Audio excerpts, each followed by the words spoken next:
وَأَنِحْكُمْ اور اگر فیصلہ کرو بینہم ان کے درمیان بما انزل اللہ اس کے مطابق جو نازل کیا اللہ نے ولا تتبع اہواءہم اور نہ تم پیروی کرو ان کی خواہشات کی واحذرہم اور محتاط رہو ان سے ان یفتنوکا کہ فتنے میں ڈالے آپ کو بعضی بعض سے ما انزل اللہ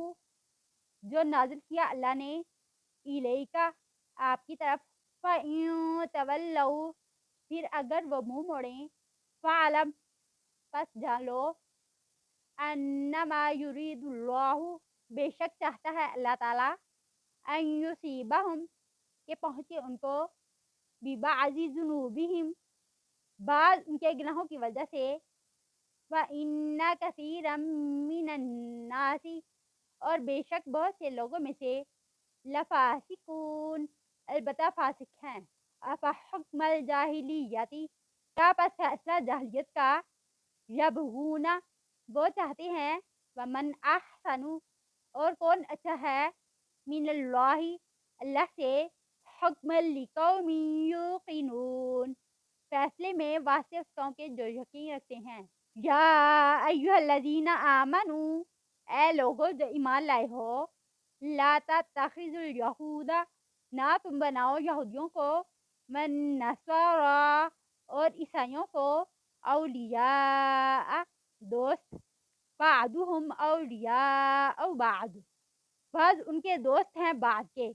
ومن یتولہم اور جو کوئی دوست بنائے گا ان کو منکم تم میں سے فإنہ تو بے شک وہ منہم انہی میں سے ہے ان اللہ بے شک اللہ تعالی لا یہدی القوم الظالمین نہیں ہدایت دیتا ظالم قوم کو فَتَرَى الَّذِينَ فِي قُلُوبِهِم مَرَضٌ تو آپ نے دیکھا ان لوگوں کو جن کے دلوں میں بیماری ہے یسارعون وہ دوڑ دھوپ کرتے ہیں فیہم ان کے بارے میں یقولون وہ کہتے ہیں نخشا ہم ڈرتے ہیں ان تصیبنا دائرۃ کہ پہنچے ہم کو کوئی مصیبت فعسى اللہ تو امید ہے اللہ تعالی ان یاتیا کہ لے آئے بالفتح فتح او امر من عنده یا کوئی حکم اپنے پاس سے فیصبحوا علی ما اسروا تو وہ ہو جائیں اوپر انہوں نے جو کیا فی انفسہم اپنے نفسوں کے ساتھ نادمین شرمندہ